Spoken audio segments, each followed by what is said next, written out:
The California sun felt strange on his face, too free, too bright.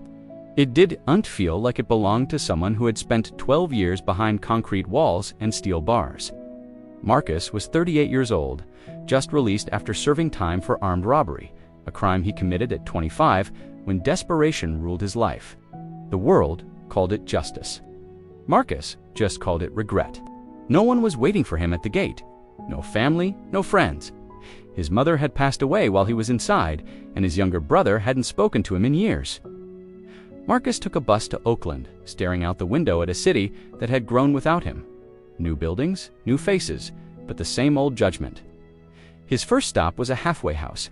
His second was rejection.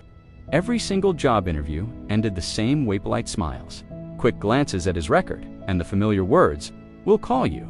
They never did. At night, Marcus would lie on a narrow bed, staring at the ceiling, replaying every bad decision that led him to this point. He didn't blame society, he blamed himself.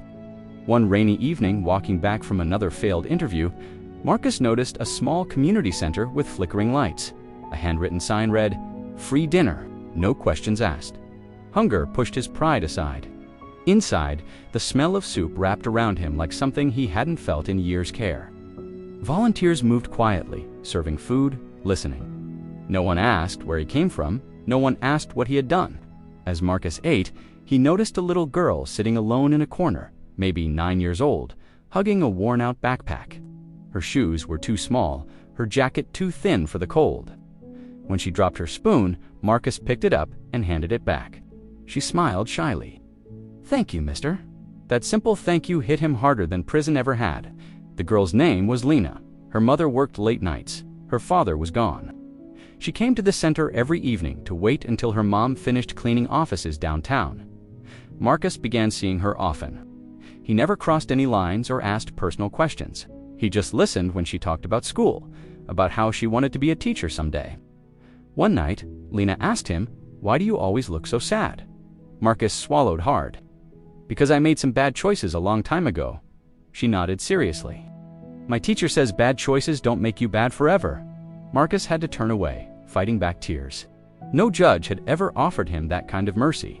Weeks passed. Marcus started volunteering at the center cleaning tables, carrying boxes, fixing broken chairs. He didn't do it for praise. He did it because, for the first time in a long time, it felt right.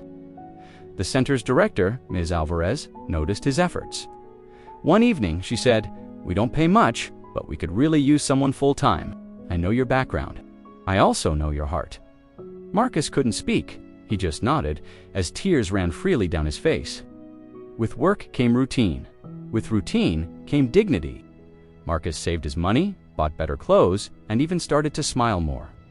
But his real test came one night when Lena didn't show up. Then not the next night either. On the third night, Marcus finally asked Ms. Alvarez what was wrong. She sighed. Lena's mom was hospitalized. The state put her in a temporary shelter. Marcus felt a familiar panic rise in his chest. He remembered being a kid shuffled between places, feeling completely invisible. Without thinking, he asked, "Can I see her?" The system was cold. Background checks, rules, endless paperwork, a criminal record. The answer was a hard no.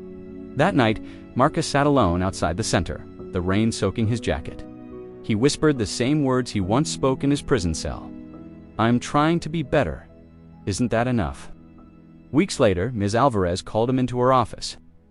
"Lena's mother passed away," she said softly. "No relatives came forward. The state is deciding her placement." Marcus felt his world cave in. But against every fear, against all logic, he raised his hand. "What if I try?" It took months. Home inspections, counseling sessions, court hearings, skeptical faces, and his criminal past dragged into every single conversation. But Marcus didn't quit.